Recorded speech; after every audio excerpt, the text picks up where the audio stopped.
ইনকিলাব করেছে একখানা কিতাব। যারা চুরি করত, ডাকাতি করত, যৌন চাহিদা মেটাবার জন্য একটা মেয়ে লোক দরকার। সেই মেয়ে লোকটা কার বউ, কার মা, কার মেয়ে দেখার কোনো চিন্তাই করতো না, তারা সে কামটা করত। মানুষকে কেন হত্যা করব না, অমুকের সম্পদ কেন লুট করব না, এর কোনো যুক্তিসঙ্গত কারণ তাদের মাথায় ঢুকতো না। এইরকম একটা জাতি চুরি করতো, ডাকাতি করতো, মরুভূমির মধ্যে উট চড়াইতো। এই কোরআন মরুভূমির রাখালদেরকে দিগ্বিজয়ী সেনাপতি বানিয়ে দিল। এই কোরআন মরুভূমির উটের রাখালদেরকে, ভেড়া দুম্বার রাখালদেরকে ন্যায় বিচারক বাদশা বানায় দিল, বিচারপতি বানায় দিল। আস্থা দুনিয়া, অর্ধেকটা পৃথিবী মুসলমানদের পায়ের তলায় এনে দিল। সুবহানাল্লাহ। এই সেই কোরআন, যে কোরআনকে তোমরা ছেড়েছ, যে কোরআনকে আমরা ছেড়েছি। কোরআন বুঝতে চেষ্টা করি নেই। এ কোরআনের নাম কোরআন। এটার নাম কি? এটার নাম কোরআন, এটার নাম হুদা, এটার নাম শিফা, এটার নাম জিক্র, এটার নাম নূর, এটার নাম তানজিল, এর নাম কিতাব। এই নামগুলি কি আমার বাপের বানানো? আমার বানানো? এই নামগুলি কার? আল্লাহ তাআলা। ওয়াল্লাহি আমি আপনাদেরকে আমার বাপের গল্প শুনাইতে আসিনি, আজে বাজে গাঁজাখুরি কিসসা কাহিনী শুনাইতে আসিনি। কোরআনের ওয়াজ করেই তো কুল পাইনি। এক শ্রেণীর লোক আছে যারা ওয়াজ করতে আসিয়া আজে বাজে গল্প কিসসা কাহিনী বলে মানুষ কান্দাই টান্দাইয়া তারপরে সর্বনাশ করে থুয়ে গেল। অনেক রাত শুনলো ওয়াজ, বাড়ি যখন যায় লোকেরা জিজ্ঞেস করে এত রাত কোথায় ছিলাম? অমুক জায়গায় গেছিলাম। কেন? ওয়াজ শুনতে গেছিলাম। কি ওয়াজ? সাংঘাতিক ওয়াজ। কে ওয়াজ করলো? ও সাংঘাতিক বক্তা। তাছাড়া ভাই সবই যখন সাংঘাতিক, কি শুনলা তার দু একটা আমার শোনাও না। কয় এত সময় শুনছি, তার একটা কথাও যদি আমার মনে থাকে। এগুলোর তো কোনো দাম নেই। ওয়াজ হচ্ছে, যুবকরা আসে না কেন? তাফসীর শুনতে আসে। সাধারণ ওয়াজ মাহফিলে, মিলাদ মাহফিল যারা করে যাইতে চায় না, কারণ ওখানে নাই কিছু সারবত্তা। একদিন নবী মুস্তাফায় রাস্তা দিয়ে হাইটে যায়, হরিণ একটা বাঁধা ছিল গাছেরই তলায়, সাল্লাল্লাহু আলা মুহাম্মদ। আচ্ছা, কোথায় পাইছেন? আছে কোথাও? নবীর জীবন এরকম ঘটনা কোথাও হয়েছে? নবীর নামে, রসুলের নামে আন্দাজে বানাইয়া বানাইয়া কান্দার ভান করে মানুষ কান্দাইয়া তারপরে সর্বনাশ করে ধুয়ে গেল। আর ইয়াং জেনারেশন যারা বিজ্ঞান পড়ে, যারা ইতিহাস পড়ে, ভূগোল পড়ে, যারা ইন্টারনেট দেখে, ওয়েবসাইট দেখে, কম্পিউটার ব্রাউজিং জানে, তারা কম্পিউটার, ইন্টারনেট, ইমেল, ওয়েবসাইট, এই জগতের মানুষ তারা যখন এইসব কেসা কাহিনী শুনে তো কয় যে এ তো আদম আলাইহিস সালামের যুগের কথা কয়, এগুলো শুনে আমাদের লাভ নেই। ওরা মনে করে ইসলাম মানে সেকেলে, ইসলাম মানে হচ্ছে এই মধ্যযুগীয় ব্যাপার স্যাপার, এর মধ্যে কিছু নেই। কিছু আছে কিনা কালকে শোনাবো ইনশাআল্লাহ। এর মধ্যে কোন বিজ্ঞান চাও? কি চাও তোমরা? কি শুনতে চাও? তিবিয়ানান লিকুল্লি শাই, সব কিছু আল্লাহর মধ্যে বলে রেখেছেন। ইতিহাস আছে 30 মধ্যে আছে কি? একটু কৌতূহল হলো না জানার জন্য? আহারে কপাল। ডিসি সাহেবের কোর্ট থেকে, এসপির অফিস থেকে, অথবা জজ কোর্ট থেকে একটা চিঠি যদি আপনার নামে আসে ইংরেজি ভাষা, সেই চিঠিটার অর্থ আপনি জানেন না, ভাষাটা জানেন না, ইংরেজি জানেন না। এখন ওই চিঠি বোঝার জন্য আপনার কি কোনো পেরেশানি হবে নাকি হবে না? পেরেশানি হবে। এটা কি দুদকের চিঠি নাকি? এটা কি আমাকে গ্রেফতার করার চিঠি? এটা কি আমার সম্পদ সব এই কি জানি কয় নিলাম করে নেওয়ার চিঠি? জানার জন্য ছুটবেন, ভালো ইংরেজি জানে কে। যতক্ষণ পর্যন্ত চিঠির মর্ম না বুঝবেন ততক্ষণ পর্যন্ত আপনার পেরেশানি দূর হবে না। এ কথা কি মিথ্যা না সত্য? তো একটা ডিসি অফিসের সামান্য একটা চিঠি, এসপির অফিসের একটা সামান্য চিঠি, কোর্টের দুদকের একটা চিঠি বোঝার জন্য এত পেরেশানি হয়? অত বড় আকাশটার মালিক, জমিনের মালিক, আমার মালিক একখানা চিঠি দিয়েছেন, নাম কোরআন শরীফ, এইটা জানার জন্য আগ্রহ সৃষ্টি হলো না, পেরেশানি হলো না। আহারে পোড়া কপাল। সারাটা জীবন সূরা ফাতিহা দিয়ে নামাজ পড়লাম, অর্থও জানি না, ব্যাখ্যাও জানি না। আহারে কপাল। বদকিসমত এই জাতি। এ কোরআনের, এ কিতাবের যতগুলি নাম আছে তার মধ্যে একটি নাম হচ্ছে কোরআন। এটাকে আমরা হুদা যদি বলি অনেকে চিনবে না। ওই কি এর হুদা? হুদা মানে বরিশালে ওদিকে হুদা মানে খালি, হুদাহুদি বলে। হ্যাঁ, হুদা এখানে কি বলে? আচ্ছা, না বললেও কোনো এক সময় বলবে। তো হুদা বললে বুঝবে না, তানজিল বললে বুঝবে না, নূর বললে বুঝবে না, সেবা বললে বুঝবে না। সব থেকে কোন নামে চেনে এটাকে? কোরআন। তারপরে ফোরকান বললেও চেনে। তারপর চিন্তা করে ফোরকান তো সাইড কেন, এটা কি, ওটাও বুঝবে না। কোরআনই ভালো করে বুঝবে। তার প্রথম নামটাই হলো কোরআন। কোরআন মানে কি? কোরআন শব্দের অর্থ হচ্ছে বহুল পঠিতব্য, বহুল পঠিত, যা বারবার পড়তে হয়। এই যে নাম, সার্থক নাম, কোরআনের চাইতে বেশি পড়া হয়েছে পৃথিবীতে এরকম একখান বইয়ের নাম আপনি বলেন। বললে আমি পুরস্কার দিয়ে যাব। নাই, পৃথিবীতে এমন একটা মুহূর্ত নাই যখন কোরআন শরীফ পড়া হয় না। ভাবতে পারেন যে আমার এখানে যখন রাত 1টা বাজে তখন তো সারা দেশ ঘুমাই গেল, তখন কোরআন শরীফ কেরা পড়ে? আরে ভাই, আপনার এখানে যখন রাত 1টা, আমেরিকায় তখন দিনের 1টা, ওরা তখন জোহর করতেছে। আপনার জোহর আর একজনের আসর, আপনার এশা আর একজনের ফজর। সারা পৃথিবীতে সময়ের এই যে ক্লাইমেট এবং টাইম, এই টাইমের যে পরিবর্তন, সময়ের পরিবর্তনের ভিত্তিতে পৃথিবীতে একটা মুহূর্ত এমন নাই যে পৃথিবীর কোথাও না কোথাও কোরআন শরীফ তেলাওয়াত করা হচ্ছে না। এটাই একমাত্র কিতাব যা মানুষ বুঝেও পড়ে, না বুঝেও পড়ে, রাতেও পড়ে, দিনেও পড়ে। সুবহানাল্লাহ। আর যারা পড়ার সুযোগ পায় না, শোনারও সুযোগ পায় না, মাসে অন্তত একবার তারাবিতে গোটা কোরআন শোনার ব্যবস্থা করা হয়েছে। কিন্তু এইটা ঠিক না যে শুধু আমি শুনব। কোরআন বহুল পঠিত, এর থেকে বেশি পড়া হয়েছে এমন কোনো কিতাব পৃথিবীতে নাই। 1। 2 নম্বরে এর নাম হলো কিতাব। এর নাম কি? কিতাব। কিতাব মানে লেখা, কিতাবাত করা, লেখা। কোরআনের চাইতে বেশি লেখা হয়েছে, কোরআনের চাইতে বেশি প্রিন্টেড হয়েছে, ছাপা হয়েছে। এরকম একখানা বইয়ের নাম কি বলতে পারবেন? নাই। পৃথিবীর সর্বাধিক প্রিন্টেড, সর্বাধিক ছাপা লেখা হয়েছে যে কিতাব, তার নাম কোরআন শরীফ। বাদশাহ ফাহাদ বিন আব্দুল আজিজ কোন দেশের বাদশাহ? সৌদি আরব। আল্লাহ জান্নাতুল ফেরদাউসের মেহমান বানান। আল্লাহর ঘরে যেভাবে সাজাইছে, মদিনারে যে সোনার মদিনা বানাইছে, সুবহানাল্লাহ। এখানে শেষ নয়, আমাকে তিনি 3 বার রাষ্ট্রীয় মেহমান করেছিলেন। তখন আমি একবার এমপি থাকা অবস্থায়, আর একবার এমপি টেমপি কিচ্ছু না, ওই সময় 2 বার।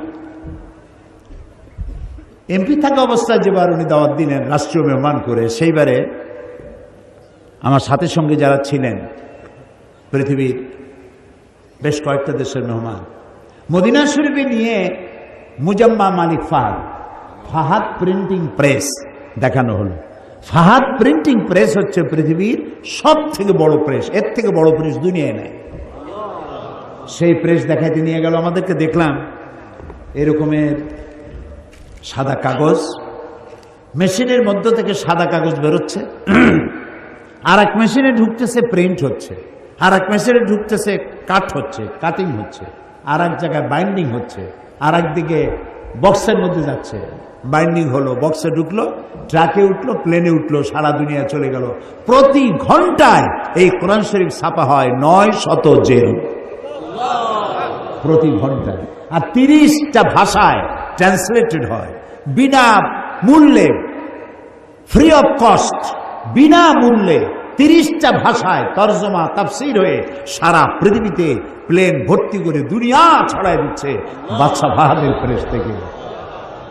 আল্লাহ, তুমি তার বেহেশতের বড়, বেহেশতের মর্যাদা সম্পন্ন জায়গায় জান্নাতুল ফেরদাউসে তুমি তাকে মেহমান বানায় নাও। আমি বলতেছিলাম ফাহাদের ফজিলত বলছি না, বলছি যে কিসের ফজিলত? কোরআনের ফজিলত। এর থেকে বেশি পড়া হয়েছে এমন কিতাব দুনিয়ায় নাই, এর থেকে বেশি ছাপা হয়েছে এমন কিতাবও পৃথিবীতে নাই।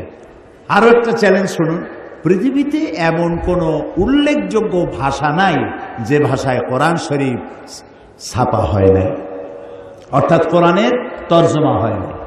তবে কোরআন কোনো অবস্থাতেই বাংলায় উচ্চারণওয়ালা কোরআন শরীফ আপনাদেরকে না কেনার জন্য আমি অনুরোধ করব। যারা কোরআন শরীফ পড়তে পারেন না, বাংলা উচ্চারণে কোরআন শরীফ পাওয়া যায় বাজারে, তারা এটা কেনেন। আপনাকে বুঝতে হবে এটা আরবি ভাষা, এটা ইংরেজি নয়, ফার্সি নয়, উর্দু নয়, নাগরি নয়, হিন্দি নয়, রোমান নয়, ইটালিয়ান নয়, ফ্রান্স নয়, এটা আরবি। এটা কি আরবি? এর প্রত্যেকটা অক্ষরের আলাদা আলাদা প্রোনাউন্সিয়েশন আছে, তাজবিদ আছে, উচ্চারণ পদ্ধতি, মাখরাজ উচ্চারণ পদ্ধতি আলাদা। আপনি যদি রাসূলুল্লাহ বলেছেন যে কেউ তো এমন আছে কোরআন পড়ে আর কোরআন তারে লানত করে, সুতরাং বাংলায় লেখা এটা আপনি পড়বেন না। আপনি কোন আলেমের কাছে যিনি বিশুদ্ধ তেলাওয়াত করে তার কাছ থেকে তেলাওয়াত করবেন, তা না হলে পরে মারাত্মক ভুল হবে। কি ভুল হবে? যেমন দেখেন আরবিতে জাল, জিম, ঝা, জ, এই কতগুলি অক্ষর আছে। এর উচ্চারণ কি দিয়ে করবেন? বর্গ জ দিয়ে করবেন, অন্তর জ দিয়ে করবেন, আর তো না, শেষ। কিন্তু উচ্চারণ সঠিক হবে না। তোয়া, জোয়া, আইন, অফ, এর উচ্চারণ আপনি কিভাবে করবেন? ছোট কাপের উচ্চারণ না হয় একটা ক দিলে, বড় কাপের উচ্চারণ যদি 50টা ক এক জায়গায় লাগান, তো আপনি কক কক করতে করতে তো মুরগির মতো খালি থাকবে, উচ্চারণ তো হবে না। কুল মানে হচ্ছে বলো, আর কুল মানে খাও। তো কুল হুয়াল্লাহু আহাদ, বলো হে নবী আল্লাহ এক। এখন আপনি যদি বলেন কুল হুয়াল্লাহু আহাদ, তাহলে অর্থ হবে খাও, আল্লাহ এক। বলেন নাউযুবিল্লাহ। ইদা জা নাসরুল্লাহি ওয়াল ফাতহু, ইদা জা নাসরুল্লাহ, সদের উচ্চারণ আলাদা। আপনি যদি সদের উচ্চারণ জানেন না, আপনি বললেন ইদা জা নাসরুল্লাহি ওয়াল ফাতহু, তাহলে নুন সিন রা হলো, অর্থ দাঁড়ালো কি? ইদা জা নাসরুল্লাহি ওয়াল ফাতহুর অর্থ হলো যখন আল্লাহর পক্ষ থেকে সাহায্য আসবে। আর ইজা জা নাসরুল্লাহি ওয়াল ফাতহু যদি বলেন, তার অর্থ দাঁড়াবে আল্লাহর পক্ষ থেকে যখন শকুন আসবে। দেখছেন কত পরিবর্তন হয়ে গেল। এই জন্য কোরআনকে আপনাকে প্রথমে শিখতে হবে, কোরআনকে বুঝতে হবে। আল্লাহর নবী বলেছেন, এই কোরআনকে আমি যখন জেন সম্প্রদায়ের সামনে আমি যখন কোরআনে কারীমকে তেলাওয়াত করেছি, ফাকালু ইন্না সামি'না কুরআনান আজাবা, জেন সম্প্রদায়ের সামনে আমি যখন তেলাওয়াত করেছি, আমার মুখে তেলাওয়াত শুনে তারা বলেছে আমরা এক আজব ধরনের, আশ্চর্য ধরনের কিতাব শুনেছি। ইয়াহদি ইলা রুশদি ফামান্না বিহি, এ কোরআন যে শুনে কোরআন তাকে হেদায়েতের রাস্তা দেখায়, আমরা কোরআন শুনলাম আর ঈমান আনলাম। নবীজি বললেন, জেনেরা আমার মুখে তেলাওয়াত শুনে তারা পড়ে নিল লা ইলাহা ইল্লাল্লাহু মুহাম্মাদুর রাসূলুল্লাহ, তারা কালেমা পড়ে মুসলমান হয়ে গেল। কোরআন এসেছিল আমাদের কপাল খোলার জন্য, আমাদের কষ্ট দূর করার জন্য, কিন্তু কষ্ট ক্রমান্বয়ে আমাদের বাড়তেছে, ঠিক না? ওষুধ খাই, ডাক্তার ডায়াগনোসিস ঠিকই করেছেন, ডাক্তার প্রেসক্রাইবও করেছেন ঠিক, কিন্তু আমি ওষুধ কিনে খাইলাম, আমার রোগ ভালো হলো না, দোষটা কার? নিশ্চয়ই আমি ওষুধও খাচ্ছি, কুপথ্যও খাচ্ছি, আর খাবার নিয়ম কানুন মেনে চলছি না। ডাক্তার যা নিষেধ করেছেন সেগুলোও খাই, ওষুধও খাই, রোগ কি ভালো হবে? বলেন রোগ ভালো হবে? হতে পারে না। কোরআন আমার কাছে আছে, আল্লাহ বলছেন কষ্ট দূর করার জন্য কোরআন দিছি, কিন্তু আমি কষ্টের জ্বালায় অস্থির। তার অর্থ দাঁড়ালো এই, কোরআন ঠিকই আছে কোরআনের জায়গায়, আমি কোরআন বুঝি নাই এবং কোরআনকে যথাযোগ্য মর্যাদা আমি দেই নাই। আল্লাহর নবী বলেন, ইন্নাল্লাযী লাইসা ফি জাওফিহি শাইউম মিনাল কুরআনি কাল বাইতিল খারিব, আল্লাহর নবী বলেন যেই দেহের ভিতরে কোরআন নাই, ওই দেহটা একটা ছাড়া বাড়ির মতো, ফেলে দেওয়া বাড়ির মতো। ফেলে দেওয়া বাড়িতে কি বলে? যে বাড়িতে মানুষজন থাকে না, বউরা কি বলে? বিরান বাড়ি। বিরান, বিরান কিন্তু শব্দ, হ্যাঁ, অপযোগী না, অনুপযোগী না, মানে মানুষ না, মানুষ নেই, শুধু একটা বাড়ি আছে কিন্তু বাড়িতে লোক নাই জন্য। আচ্ছা, রাসূলুল্লাহ কি বলছেন একটু লক্ষ্য করেন। রাসূল বলছেন যেই দেহের মধ্যে, যেই সিনার মধ্যে কোরআন নাই, ওইটা একটা বিরান বাড়ির মতো। বিরান বাড়িতে মানুষ না থাকলে কি থাকে? না না, ভূত থাকে না। ভূত বলে কিছু নাই, ভয় পাবেন না খালি খালি। আপনারা কি ভূতকে ভয় পান? ভূত বলে কিছু নাই দুনিয়া, বিশ্বাস করে ভূত নাই। যে বাড়িতে মানুষ নাই সেখানে জিন থাকে, শয়তান থাকে, আর থাকে সাপ, বিচ্ছু, তেলাপোকা, উইপোকা, বিজাবি, ইঁদুর, বাঁদর, এইসব থাকে। এখন রাসূলের কথা শোনেন, যেই দেহের ভিতরে কোরআন নাই সেটা হলো ওই বিরান বাড়ির মতো। বিরান বাড়িতে যা থাকে, যে দেহে কোরআন নাই সেখানে তাই থাকে। এর ব্যাখ্যা যদি দিতে যাই তাহলে অনেক কথা আসবে, ব্যাখ্যা কম দেই, বোঝেন বেশি, তাহলে কাজে লাগবে। ছেলেটারে এখন কিন্তু ছেলেপেলেরা কোরআন শরীফ পড়ার সময় পায় না। এই যে দাড়ি পাকা যত লোক আছে, আমার মতো দাড়ি পাকা লোক যারা আছে, আপনারা বলেন, আপনাদের ছোটবেলায় এমন কোন মুসলমানের বাড়ি কি ছিল যেখানে ফজরের পরে কোরআনের তেলাওয়াত শোনা যায় নাই? এমন কোন বাড়ি নেই। প্রত্যেক বাড়িতে কোরআন তেলাওয়াত হতো ফজরের পরে, সুবহানাল্লাহ বলেন। এখন কি আপনি 100 বাড়ি পাবেন যেখান থেকে সকালবেলায় কোরআনের আওয়াজ আসবে?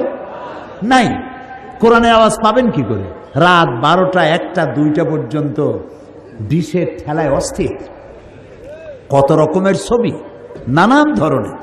এই ছবিগুলো দেখতে দেখতে রাত 2:30, 3টা হয়ে গেল।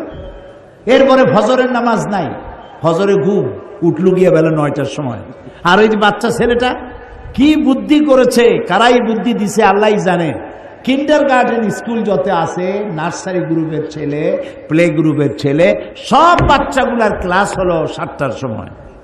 মা তারে উঠায়, বাচ্চা কান্দে, উঠতে চায় না, জোর করে পাঠায় দেয়, ব্যাগ একটা ঘাড়ে ঝুলায় দেয়। বাচ্চার গায়ে ওজন যত, তার থেকে বইয়ের ওজন বেশি। চলে গেল স্কুলে, কানতে কানতে গেছে, ঘুম নষ্ট হয়েছে। বড় ছেলেদের ক্লাস শুরু হয় 11টায়, আর ছোট বাচ্চাদের ক্লাস শুরু হয় 7টায়। আমি জানি না এটা কি চিন্তা করে তারা করছে, তবে বুঝতে পারি কোরআন শিক্ষার পথ নাই, কোরআন শিক্ষার পথ নাই। এরপরে বলা হচ্ছে, এখন নতুন করে বলা হচ্ছে যে ক্লাস 8 পর্যন্ত ধর্ম শিক্ষা এটা অপশনাল, ঐচ্ছিক। আমি বলতে চাই, হিন্দু হন, খ্রিস্টান হন, বৌদ্ধ হন, মুসলমান হন, ধর্মীয় শিক্ষা বাচ্চা অবস্থা থেকে বাধ্যতামূলক করুন। ক্লাস 8 পড়বে যে বাচ্চা, তার বয়স কত বলেন আন্দাজ করে? 12, 13, 14 বছরের ছেলে 14 বছর বয়স পর্যন্ত আলিফ জাওরা বাজাবার বা পড়ে নাই, লা ইলাহা ইল্লাল্লাহ পড়ে নাই, নবীও চেনে না, সাহাবীও চেনে না। 8 বছর ক্লাস 8-এ 12-14 বছরের সময় আপনি তাকে কায়দা দেবেন, নাম পড়া দেবেন, সে পড়বে না, বেকায়দা হয়ে যাবে, ওই কায়দার কাম করবে না। তখন তার কোনো গরজ হবে না আলিফ জাওরা বাজাবার পড়ার। আহারে, তা আপনার কলিজার টুকরা সন্তান কোরআন থেকে বঞ্চিত, আপনার মেয়ে কোরআন শরীফ থেকে বঞ্চিত, আপনার বাচ্চা কোরআন থেকে বঞ্চিত, আপনি নিজেও বঞ্চিত। শুধু একটা মাস আমরা বেছে নিয়েছি। আমার এই কথা বলতে গিয়ে আমার হৃদয়ে রক্তক্ষরণ হচ্ছে। আমরা একটা মাস বেছে নিয়েছি, রমজানের মাস, কোরআন পড়ি, জুলে জুলে কোরআন পড়ি, সকলে কোরআন শরীফ পড়ে। আর রোজার পরে বন্ধু বান্ধব নিয়ে বসে, ভাই আমার পুত্রবধূ 7 খতম, আমার মেয়ে 9 খতম, আমার স্ত্রী 13 খতম, আর আমি এমনিতেই খতম। আচ্ছা, কোরআন শরীফ কি খতম করার জন্য আসছে? একটা হাদিস আমার দেখান, একটা হাদিস শোনান, একটা হাদিস শোনান। কোরআন শরীফ খতম করার জন্য নাজিল হয়েছে, কোরআন শরীফ বোঝার জন্য নাজিল হয়েছে। সুবহানাল্লাহ। এই জন্য কোন কোন সাহাবীর এক একটা সূরা শেষ করতে 6 মাস, 1 বছর লেগে যেত। এটা কি এই জন্য যে তারা কোরআন জানতেন না, আরবি জানতেন না? এটা এই জন্য ছিল, 1 লাইন পড়েছেন, 2 লাইন পড়েছেন, বুঝেছেন, বাস্তব জীবনে ইমপ্লিমেন্ট করেছেন, বাস্তব জীবনে কাজে লাগাইছেন, আবার পড়েছেন, আবার বুঝেছেন, আবার আমল করেছেন। গোটা কোরআন এভাবে আমল করার পরে এই সাহাবীরা যখন বেচা কেনা করতেন, ব্যবসা বাণিজ্য করতেন, জমি জমা চাষাবাদ করতেন, বিয়ে শাদী করতেন, রাজনীতি অর্থনীতি করতেন, সমাজ চালাতেন আর রাস্তা দিয়ে হাঁটতেন, তখন মানুষ দেখে বুঝতে পারত যেন জীবন্ত কোরআন শরীফ চলাফেরা করছে, কোরআন জীবিত হয়ে হাঁটতেছে। এই জন্য হযরত আয়েশা সিদ্দিকা রাদিয়াল্লাহু তাআলা আনহা, আমাদের মা জননী, তারা কি প্রশ্ন করা হয়েছে, মা রাসূলের চরিত্র কেমন, তার আখলাক কেমন? হযরত আয়েশা বলছেন, কোরআন পড়ো নাই তোমরা? কয়, কোরআন তো পড়ছি। আরে কোরআন পড়ছো তো রাসূলের আখলাক জানতে আমার কাছে কেন এসেছো? যেটা কোরআন সেটাই রাসূল। সুবহানাল্লাহ, সুবহানাল্লাহ। যেটা কোরআন সেটাই রাসূল। রাসূলের 23 বছরের জীবন আর 30 পারা কোরআনের ভিতরে কোনো পার্থক্য নাই। 23 বছরের নবুয়তের জীবন, 30 পারা কোরআন, সেম মুদ্রার এপিঠ আর ওপিঠ। সুবহানাল্লাহ, সুবহানাল্লাহ। নবী করিম সাল্লাল্লাহু আলাইহি সাল্লাম এই কোরআনকে রেখে গেলেন আমাদের কাছে আর বললেন, মান ক্বালা বিহি সাদাকা। এই কোরআন যে এই কোরআন দিয়ে যে কথা বলে সেই সত্য কথা বলে। সুবহানাল্লাহ। কোরআন দিয়ে যে কথা বলে সেই কি কথা বলে? কারণ হলো আল্লাহর নবী বলেছেন, আল্লাহ তাআলা নিজেই বলেছেন, ওয়ামান আসদাকু মিনাল্লাহি কিলা। আমার চাইতে সত্যবাদী আর কে হতে পারে? আল্লাহর চাইতে সত্যবাদী কে আছে? কোন নাম কোন আছে? কেউ? কোরআন দিয়ে যে রাসূল বলছেন, কোরআন দিয়ে যে কথা বলে সে সত্য কথা বলে। সুবহানাল্লাহ। তো যিনি বক্তৃতা করতেছেন, কোরআনের কোনো দলিল নাই, হাদিসের কোনো রেফারেন্স নাই, খালি বক্তৃতা করতেছে আর জনগণ বলতেছে, আমার ভাই, তোমার ভাই, অমুক ভাই, তমুক ভাই, ফুলের মতো পবিত্র, নামাজ পড়ে না এক ওয়াক্ত। এটা হইল কি? এটা কোনো কাম হইল? কাজে আপনাকে যিনি বক্তৃতা শোনাচ্ছেন তিনি কোরআন জানেন কিনা, হাদিস জানেন কিনা, ওনার তো নিজেরই চোখ নাই, আপনাকে রাস্তা দেখাবে কেন? ও নিজে তো অন্ধ, 2 চোখ কানা। আমি বলি না, আল্লাহ বলছেন। কে বলছে? আল্লাহ। বলেন না, আল্লাহ রাব্বুল আলামিন বলেন, লা তা'মাল আবসার ওয়ালাকিন তা'মাল কুলুবুল্লাতী ফিস সুদূর। এদের বাইরের চোখ নষ্ট হয় নাই, এদের ভিতরের চোখগুলি বিনষ্ট হয়ে গেছে, অন্ধ হয়ে গেছে। বাইরের চোখ ঠিক আছে কিন্তু ভিতরের চোখ নাই। সেই জন্য বলে, there is no God, unseen is nothing. যা দেখি না তা কিছুই না, আল্লাহ নাই, নাউযুবিল্লাহি মিন যালিক। সেই জন্য কোরআন দিয়ে যারা কথা বলে তাদের কথা শোনো। সুবহানাল্লাহ। আল্লাহ রাসূল বলছেন, মান ক্বালা বিহি সাদাকা ওয়া মান আমিলা বিহি উজরা। আর এই হচ্ছে এমন এক কিতাব, যে ব্যক্তি পড়বে আর বুঝবে আর আমল করবে তাকে পুরস্কৃত করা হবে ফিদ দুনিয়া ওয়াল আখিরা। এখানেও পুরস্কার পাবা, আখিরাতেও পুরস্কার পাবা। কে বলছেন? রাসূল, আমাদের রাসূল। কে বলছেন? দুনিয়ায় কি পুরস্কার পাইবা? আল্লাহ তাআলা বলেছেন, ফামান তাবিআ হুদায়া ফালা খাউফুন আলাইহিম ওয়ালা হুম ইয়াহজানুন। এই কোরআনের হেদায়েত যারা মেনে চলবে তাদের কোনো ভয় নাই, তাদের কোনো চিন্তাও নাই। আমার আল্লাহ গ্যারান্টি দিয়েছেন, কোনো ভয় নাই। কিসের ভয় নাই? কোরআন যদি তোমরা মানো। শুনতেছেন আমার কথা? একটু কান খুলে শোনেন। এই কোরআন যদি মানো তোমাদের কোনো ভয় নেই। কিসের ভয় নেই? কোরআন যদি মেনে চলো তাহলে চুরি হবে না, ডাকাতি হবে না, জেনা হবে না, ব্যভিচার হবে না, ধর্ষণ হবে না, হত্যা হবে না, লুট হবে না, মারামারি হবে না, সাম্প্রদায়িক সম্প্রীতি বিনষ্ট হবে না। ভয় নাই। ওয়ালা হুম ইয়াহজানুন। তোমাদের কোনো চিন্তাও থাকবে না। মানুষেরা চিন্তা করে কিসে? চিন্তা করে খাবারে, বস্ত্রে, চিকিৎসা, শিক্ষা, বাসস্থানে, হিউম্যান রাইটস, মানবিক মৌলিক মানবিক অধিকার, এই অধিকারের চিন্তা করে। আল্লাহ কয় কোরআন মানো, তাহলে এই অধিকারের চিন্তাও করা লাগবে না, এগুলোও পেয়ে যাবে। আল্লাহ তাআলা কোরআনে কারিমে বলেন, ওয়ালাউ আন্না আহলাল কুরা আমানু ওয়াত্তাকাউ লাফাতাহনা আলাইহিম বারাকাতিম মিনাস সামাই ওয়াল আরদ। আল্লাহ তাআলা বলেন, জনপদের লোকেরা, দেশের লোকেরা যদি আমার উপর ঈমান আনে, দুইটা কাজ যদি করে, আমার উপর ঈমান আনবে আর আমাকে ভয় করার নীতি অবলম্বন করে চলবে, তাহলে আমি আল্লাহ রাব্বুল আলামিন আকাশ আর জমিনের সব বরকতের দরজা তাদের জন্য খুলে দেব। এরকম আসতে বলেন সুবহানাল্লাহ। তা আল্লাহ তাআলা বরকতের দরজা খুলে দেবেন বলে ওয়াদা করেছেন, এই কোরআনটা মানতে হবে। তো মানবেন কি করে? আগে তো বুঝতে হবে, তবে না মানবেন। বুঝিই তো না, তো মানবো কি? সত্য কিনা বলে? খালি খতম করে, বিপদ আপদ আসলে খতম করে, আর অনুষ্ঠানের শুরুতে বরকতের জন্য তেলাওয়াত করে। দোকান ওপেন করবে, ওইখানে একটু তেলাওয়াত করে। তোমার একটু তেলাওয়াতের জন্য, আর ওই দোকান ওপেন করবা, জনসভা শুরু করবা, সেই জন্য একটু তেলাওয়াতের জন্য আল্লাহ কোরআন শরীফ নাযিল করছে। কাম নাই আর কিছু। তো আল্লাহ তাআলা দুনিয়া শান্তি দিবেন, আখিরাতেও শান্তি দিবেন। এরপরে আল্লাহ তাআলা বলছে, আল্লাহ নবী বলছেন, ওয়ামান হাকামা বিহি আদালাত, আর এই কোরআন দিয়া যে বিচার ফয়সালা করবে সেটাই হবে সঠিক বিচার। এর থেকে ইনসাফপূর্ণ, এর থেকে জাস্টিস আর কিছুই হতে পারে না। জাস্টিস হচ্ছে কোরআন দিয়ে বিচার করা। কি দিয়ে বিচার করা? এখানে সব আছে। সন্ত্রাসীদের বিচার কিভাবে করবেন, মদখোরের বিচার কিভাবে করবেন, চোরের বিচার কেমনে করবেন, ডাকাতেরটা কেমনে করবেন, আছে না সব কোরআন শরীফে? আছে। অনেকে আন্দাজে বলছেন আছে, আর অনেকে বোঝেন না, সেই জন্য বলেন নাই, জানেন না। কোরআন শরীফ পড়েন, তেলাওয়াত করে।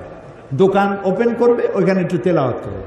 তোমার একটু তেলাওয়াতের জন্য, আর ওই দোকান ওপেন করবা, জনসভা শুরু করবা, সেই জন্য একটু তেলাওয়াতের জন্য আল্লাহ কোরআন শরীফ নাযিল করছে।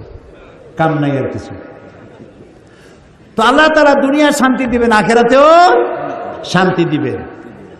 এরপরে আল্লাহ তাআলা বলছে, আল্লাহ নবী বলছেন, ওয়ামান হাকামা বিহি আদালাত, আর এই কোরআন দিয়া যে বিচার ফয়সালা করবে সেটাই হবে সঠিক বিচার। এর থেকে ইনসাফপূর্ণ, এর থেকে জাস্টিস আর কিছুই হতে পারে না। জাস্টিস হচ্ছে কোরআন দিয়ে বিচার করা। কি দিয়ে বিচার করা? এখানে সব আছে। সন্ত্রাসীদের বিচার কিভাবে করবেন, মদখোরের বিচার কিভাবে করবেন, চোরের বিচার কেমনে করবে, ডাকাতেরটা কেমনে করবে, আছে না সব কোরআন শরীফে? আছে। অনেকে আন্দাজে বলছেন আছে, আর অনেকে বোঝেন না, সেই জন্য বলেন নাই, জানেন না। কোরআন শরীফ পড়েন, সব বুঝতে পারবেন। এর মধ্যে সব কিছুই আল্লাহ তাআলা বলে দিয়েছেন। বিচারটা যাতে সঠিক হয়, সেজন্য ন্যায় বিচারের প্রতীক বলা হয় কোন জিনিসটাকে? একটু বলেন তো, পরীক্ষা দিলে আমি আপনাদের পরীক্ষা নিচ্ছি। হ্যাঁ, দাড়িপাল্লা। যারা বলতে পেরেছেন গোল্ডেন 5।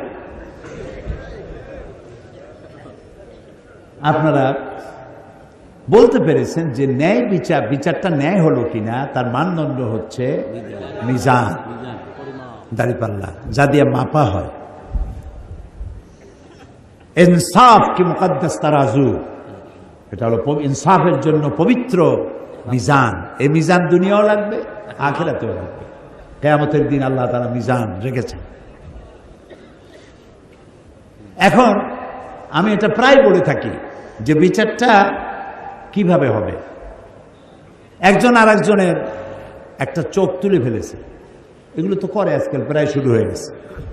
চোখ উঠাই ফেলায়, হাত ভাঙ্গে ফেলায়, পাও ভাঙ্গে ফেলায়, কয় যে আমাকে সাথে না থাকলে ঠ্যাং ভাঙ্গে হাতে ধরাই দেব। তো ঠ্যাং ভাঙ্গে হাতে ধরাই দিল, হাঁটবে কেমন? কি অন্যায় কথা। তো একজন যদি আরেকজনের ঠ্যাং ভাঙ্গে, আমাদের দেশে যে প্যানেল কোড আছে, যে বিচার আছে, এই বিচার পদ্ধতিতে প্রচলিত আইন অনুযায়ী 2 বছরের জেল হলো, আর ধরেন 50,000 টাকা জরিমানা হলো। এখন এই বিচারটা সঠিক হলো কিনা সেটা বোঝার জন্য দাড়িপাল্লা নিয়ে আসেন। দাড়িপাল্লার এক পাশে রাখেন বাঙ্গা ঠ্যাং, আর এক পাশে রাখেন 2,000 টাকা আর 6 মাসের জেল। এবার দাড়ি ধরে টান দেন, সমান হবে? যদি জেলের মাত্রা আরো বাড়াই দেই, জরিমানার মাত্রা আরো বাড়াই, হবে না। কি হলে হবে? আর একখান ঠ্যাং। এই কোরআন শরীফে আল্লাহ তাআলা বলেছেন হাতের বদলে হাত, পায়ের বদলে পা, চোখের বদলে চোখ, দাঁতের বদলে দাঁত, জানের বদলে জান। এখন একখান ঠ্যাং ভাঙছে, ভাঙ্গা ঠ্যাং এক পাল্লায় দেন, আর যে ভাঙছে ওর ঠ্যাং ভাঙ্গে আর এক পাল্লায় দেন, দাড়ি ধরে টান দেন, সমান সমান হয়ে যাবে। ওমান হাকামা বিহি আদালা। সৌদি আরবে যায় দেখেন, রাজতন্ত্রের সাথে আমাদের বিরোধ আছে, ইসলামের বিরোধ। রাজতন্ত্র আমরা মানি না, ইসলামও মানি না, সেটা ভিন্ন কথা। কিন্তু সেখানে কোরআনের কিছু আইন চালু আছে। এই যে হারাম শরীফে গেছেন না আপনারা অনেকে, যারা যাইতে পারেন নাই, আল্লাহ যেন যাওয়ার তৌফিক দেন। অন্তত কাবা শরীফ, সুবহানাল্লাহ, এটা দেখার তৌফিক যেন আল্লাহ আমাদের সবাইকে দেন। এই কাবা শরীফে যখন আজান হয়, আমি দেখছি যে আল্লাহ মানুষের পরীক্ষায় ভালাইছে। এই কাবা শরীফের চতুর্দিকে এত সব দোকান, হায় হায় রে, কি সব দোকান। বাইতুল মুকাররমে নিউ মার্কেটে যতগুলি সোনার দোকান আছে, সব সোনা এক জায়গায় করলেও ওর একটা দোকানের সোনার সমান হবে না।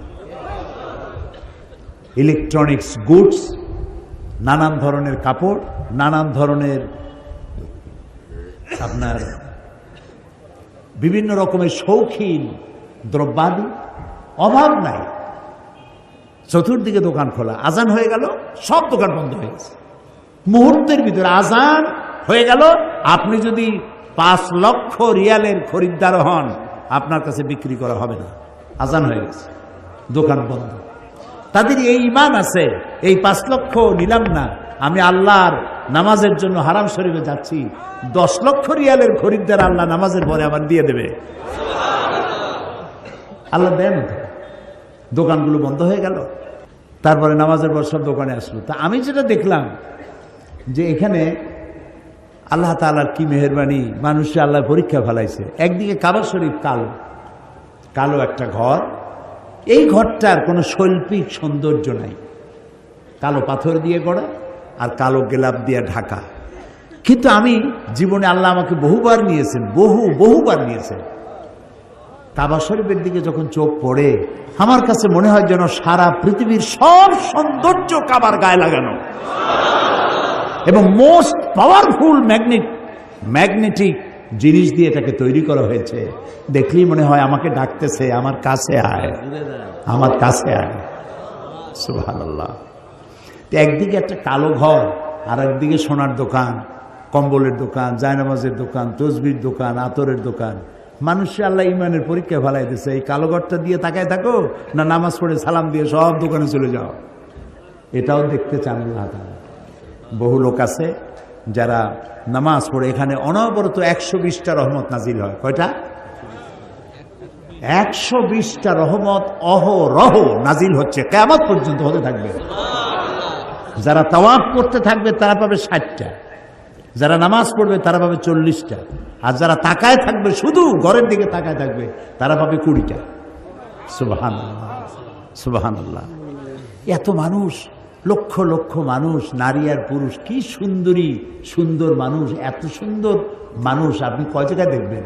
নানান রঙের মানুষ আসতেছে, পূর্ণিমার চাঁদকে হার মানায় দিতে পারে এইরকম সুন্দরী নারীরা আসতেছে। রাত 3টা,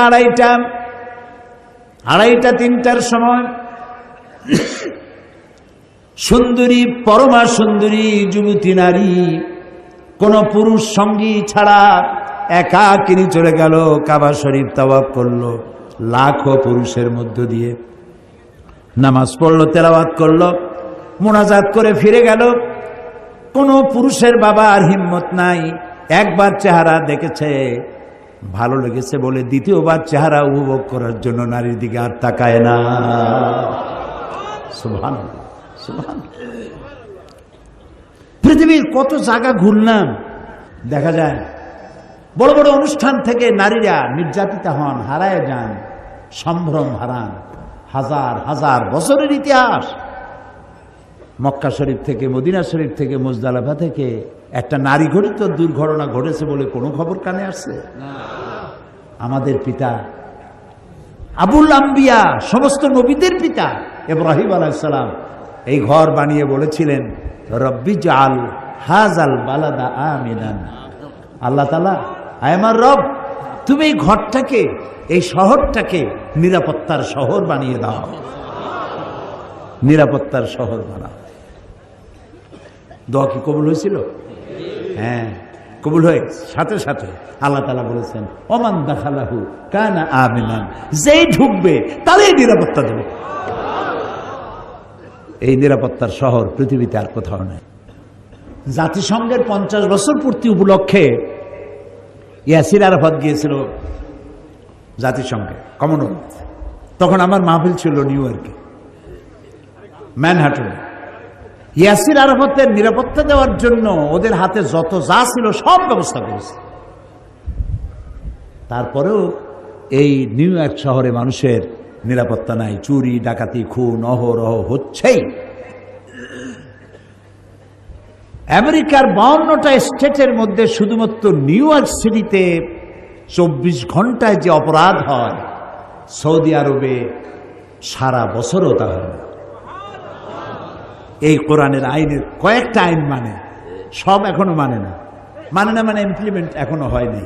কিন্তু কোরআনের যে কয়টা আইন চালু করেছে তার বরকতে অপরাধ প্রবণতা পৃথিবীতে সবচাইতে কম সৌদি আরবে যায়। সুবহানাল্লাহ। এই কোরআন শুধু তেলাওয়াতের জন্য আসে নাই। আমরা যদি আমাদের এই দেশটাকে নিরাপত্তাপূর্ণ বানাতে চাই সত্যি, আমরা যদি এই দেশটাকে নিরাপত্তাপূর্ণ দেশে বানাতে চাই, প্রিয় ভাই সব কথা শুধু বলতে ইচ্ছা করে। আমার এই দেশটা বড় সুন্দর দেশ, বড় সুন্দর অমিত সম্ভাবনাময় দেশ। কি নাই আমার? সব থাকতে আমি আজ ফকির। 56,000 বর্গ মাইলের এই স্বাধীন সার্বভৌম দেশটির অনেক কিছু আছে। এর মাটি দারুণ উর্বর, বৃক্ষ সম্পদ দিয়ে ভরা, এর নদী নালা হাওড় বাওড় বিল খাল মাছ দিয়ে ভরা। এ মাটির উপরে অসংখ্য গবাদি পশু, আর এই মাটির উপরে যে মানুষগুলি বিচরণ করে, এ মানুষগুলি বড়ই পরিশ্রমী, মানুষগুলি ধর্মপ্রাণ, সহজ সরল মানুষ, কিছু চায় না। প্রত্যেক দিন মেয়ে লোকেরা চায় না বেনারসি শাড়ি পরাইতে হবে, জামদানি শাড়ি পরাইতে হবে। পুরুষগুলি চায় না যে আমাদেরকে বাসমতির চাউল দিয়ে বিরিয়ানি খাওয়ানো লাগবে। সামান্য রিকোয়ারমেন্ট, একটু শান্তিতে থাকতে চাই, যে ঠ্যাং ভাঙ্গে হাতে ধরাই দিতে চাই, এটা যেন না চায়। বাড়িতে থাকতে পারি, দরজাটা অন্তত দিয়ে চুরি মারা থেকে বাঁচতে চাই, এইটুক চায়। মানুষগুলি ভালো, ধর্মপ্রাণ। আমার দেশের সবাই ধর্মপ্রাণ, হিন্দুরাও ধর্মপ্রাণ। আপনি দেখেন গ্রামে গঞ্জে যান, আমি যে এলাকা, আমার এলাকায় 3টা ইউনিয়ন আছে, 3টা ইউনিয়নের মধ্যে কেউ পানি খায় না। পানি না খেলে কি খায়? জল খায়। এত হিন্দু। আমি সেই সব এলাকায় গেলে মহিলারা আসেন, পুরুষেরা আসেন, মহিলারা মাথায় ঘোমটা পরা, ধর্মপ্রাণ। তারা পূজা করে, সিঁদুর কপালে সিঁদুর লাগায়, হাতে শাখা পরে, স্বামীর সেবা করে। এরা ধর্মপ্রাণ। আমাদের দেশে বৌদ্ধ যারা, তারাও ধর্মপ্রাণ। আমাদের যারা খ্রিস্টান, তারাও ধর্মপ্রাণ। মুসলমানরা তো বটেই। আমার দেশের মতো এত বোরকা কোথায় আছে? সুবহানাল্লাহ, আলহামদুলিল্লাহ বলেন। এত টুপি কোথায় আছে? পৃথিবীর কোন দেশে কোরআনের কথা শোনার জন্য এইভাবে মানুষ বসার জায়গা না পায় দাঁড়ায় থাকে? আল্লাহু আকবার, আল্লাহু আকবার। আমার দেশের মানুষগুলি বড় ভালো, মাটি ভালো, মানুষ ভালো। এই মাটির তলায় রয়েছে অনেক সম্পদ। যে গ্যাস আছে, জেনারেশনের পরে জেনারেশন যদি এটাকে সঠিকভাবে কাজে লাগাতে পারে, তাহলে গ্যাস ফুরাবে না। এত গ্যাস আছে। আমার আছে কয়লা। দিনাজপুরে বড় পুকুরিয়া যে কয়লা খনি আছে, এশিয়া মহাদেশের সব থেকে শ্রেষ্ঠ কয়লার খনি দিনাজপুরে বড় পুকুরিয়া। আর ভূতত্ত্ববিদরা বলেন কয়লার খনির নিচেই থাকে ডায়মন্ডের খনি। অসম্ভব নয় যে আমার দেশে ডায়মন্ডের খনিও আছে। আমাদের সামুদ্রিক যে বিশাল এরিয়া, সেই এরিয়ার মধ্যে রয়েছে পেট্রোল। আমার ইমান মজবুত নাই বলে আমাদের প্রতিবেশীদের নজর পড়েছে সেদিকে। তারা খুঁজে নিতে চায়, আমার সমুদ্রের মাছ নিতে চায়, আমার পেট্রোল নিতে চায়। গরিব বিধবা নারীর তার যেমন কোনো উপদেশের অভাব থাকে না, চতুর্দিক দিয়ে খালি উপদেশ দিতেই থাকে, এ দেশটাও যেন ওইরকম কেউ কেউ মনে করে। তো আমার দেশের, আমার এই সুন্দর দেশটাকে আমার কোনো অভাব নাই। 15 কোটি সর্বোচ্চ সম্পদ হচ্ছে মানব সম্পদ। 15 কোটি মানুষের 30 কোটি কর্মীর হাত। যদি দেশপ্রেম, ভালোবাসা দেশের প্রতি থাকে, কমিটেড যদি হয়, আর যদি কোরআন বুঝে আর কোরআন অনুযায়ী যদি জীবন চালায়, এর থেকে সুন্দর দেশ আর হবে না। প্রিয় ভাই সব, দাঁড়ানো ভাইয়ের একটু বসেন। এতক্ষণ কিন্তু বলিনি, এখন আমি মোনাজাত করব, সেই জন্য দাঁড়ানো ভাইদেরকে একটু বসতে বলছি। কাইন্ডলি মেহেরবানি করে, এই যে দাঁড়ানো ভাইরা, একটু বসেন, একটু বসেন দয়া করে। আপনাদের নিয়ে আমি দোয়া করব। আর আমি লম্বা বক্তৃতা করতে জানি না, আমি এমনি ছোট মানুষ, ইলেম কালাম কম, আমি অল্প কথা বলি। আর এভাবে বুঝাই, আপনি যদি পোলাও কোরমা বিরিয়ানি জমের খাওয়া খান, তাহলে টয়লেট রিজার্ভ হয়ে যাবে। ভালো জিনিস কম খান, মনে থাকবে। যে কথাগুলি বললাম মনে থাকবে। কেসা কাহিনী হাবিজাবি অনেক কিছু বললে টাইম নষ্ট হবে, আপনার মনে থাকবে না কিছু। আমি আগামীকাল এই কোরআনে যে বিজ্ঞান আছে, এই যুবকরা জানে না যে কোরআনে বিজ্ঞান আছে, এরা বলে যে বিজ্ঞান সব, কোরআন হলো মধ্যযুগীয়। আগামীকাল কোরআনে যে বিজ্ঞান আছে 1400 বছর আগে আজকের বিজ্ঞানীরা যা বলছে, সে সব কথা যে কোরআনে আছে, এ কথা আগামীকাল আমি শোনাবো ইনশাআল্লাহ। এই ছেলে এফিডেভিট করেই নিয়ে আসছে মুসলমান হওয়ার জন্য। বাংলাদেশের প্রচলিত আইন অনুযায়ী কোর্ট থেকে এফিডেভিট করাই নিয়ে আসছে। তার নাম হলো শ্রী প্রভাব সরকার, পিতা বিশ্বনাথ সরকার। হ্যাঁ, 5 বিবি জয়পুরহাট। তো আসো, কাছে আসো। এর বর্তমান নাম সে পছন্দ করেছে, কি নাম পছন্দ করছো তুমি? আব্দুর রহমান। মাশাআল্লাহ। এই যে নবী করিম সাল্লাল্লাহু আলাইহি ওয়াসাল্লাম দুটো নাম বেশি পছন্দ করেছেন, আব্দুল্লাহ আর আব্দুর রহমান। এর নাম আব্দুর রহমান সে পছন্দ করেছে। তো আমরা তাকে ইসলাম কবুল করাচ্ছি। পড়ো লা ইলাহা ইল্লাল্লাহু ইল্লাল্লাহু মুহাম্মাদুর রাসূলুল্লাহ। আল্লাহ ছাড়া কোনো ইলাহা নাই, মাবুদ নাই, উপাস্য নাই। মুহাম্মদ সাল্লাল্লাহু আলাইহি ওয়াসাল্লাম আল্লাহর প্রেরিত রাসূল। আশহাদু আন লা ইলাহা ইল্লাল্লাহু ওয়াহদাহু লা শারীকা লাহু ওয়া আশহাদু আন্না মুহাম্মাদান আবদুহু ওয়া রাসূলুহু। আমি সাক্ষ্য দিচ্ছি আল্লাহ ছাড়া কোনো ইলাহা নাই, মাবুদ নাই, উপাস্য নাই। তিনি এক, তার কোনো অংশীদার নাই।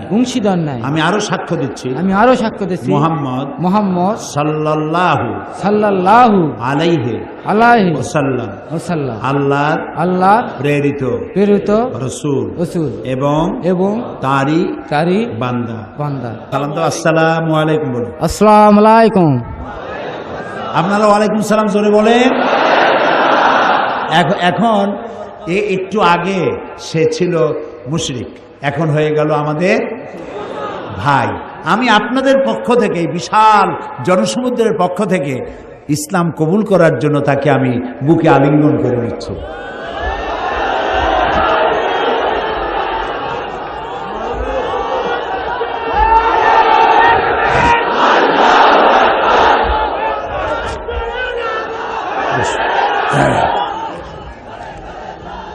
প্রিয় ভাই সব, আগামীকাল অনেক কথা বলবো ইনশাআল্লাহ।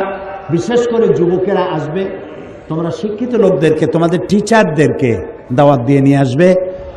আইনজীবী, বুদ্ধিজীবী, সাহিত্যিক, সাংবাদিক, ছাত্র, শিক্ষক, আলেম ওলামা সবাই বেশি করে আসবেন।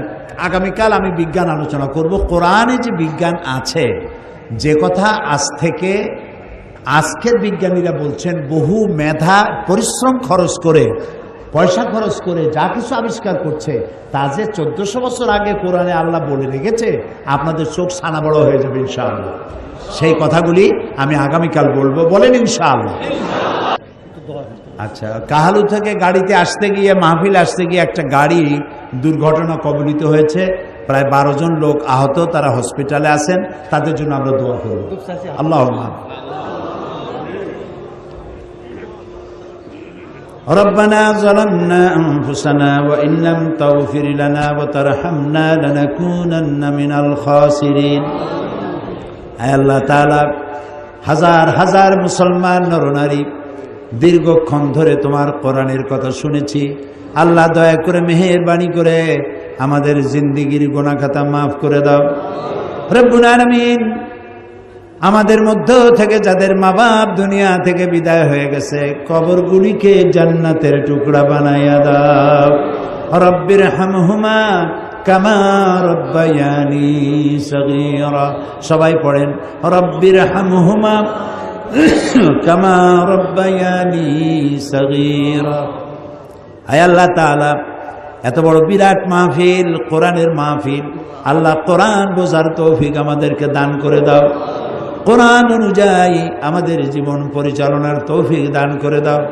আল্লাহ তাআলা, তামাম বাংলাদেশের উপরে তোমার রহমত নাজিল করো, সারা পৃথিবীর মুসলমানদের উপরে রহমত নাজিল করো রব্বুল আলামিন।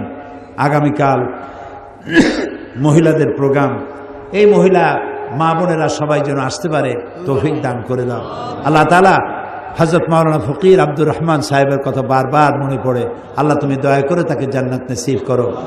আমার আপন বড় মামা এই শহরে থাকতেন, হযরত মাওলানা নুরুল ইসলাম সাহেব দুনিয়া থেকে বিদায় হয়ে গেছেন। আল্লাহ বগুড়া শহরেই তার কবর, আল্লাহ তার জীবনের গুনাহ মাফ করে দিও, তার কবরটাকে জান্নাতের টুকরা বানিয়ে দিও। আল্লাহ তাআলা এই বগুড়াকে আদর্শ জেলায় পরিণত করে দাও, এমন জেলা বানাও, মানুষগুলি এত ভালো বানাও যা দেখে অন্যান্য জেলা এই আদর্শে অনুপ্রাণিত হতে পারে। কোরআনের আদর্শ দিয়ে সকলকে তুমি ভরে দাও। আল্লাহ, যত যুবক এসেছে মাহফিলে, সমস্ত যুবকদেরকে আল্লাহ কোরআনমুখী করে দাও, কোরআন বোঝার তৌফিক দান করে দাও। আল্লাহ তাআলা, যারা এই মাহফিল আয়োজন করার ব্যাপারে সহযোগিতা করেছে, আপনারা ডিসি সাহেবের জন্য, এসপি সাহেবের জন্য, ওসি সাহেবের জন্য এবং কমিটির জন্য যারা যারা এই প্রোগ্রাম বাস্তবায়নে সহযোগিতা করছেন, অর্থের যোগান দিয়েছেন, পয়সা কড়ি দিয়েছেন, কষ্ট করেছেন, সকলের জন্য দোয়া করেন। আল্লাহ, কোরআনের খেদমত যারা করেছে, এই মাহফিলের সহযোগিতা যারা করেছে, তুমি তাদের সাহায্য করো, তুমি তাদের সহযোগিতা করো। ربنا تقبل منا إنك أنت السميع العليم وتب علينا إنك أنت التواب الرحيم سبحان ربك رب العزة عما يصفون وسلام على المرسلين والحمد لله رب العالمين واجعل آخر كلامنا عند الموت لا إله إلا الله محمد رسول الله।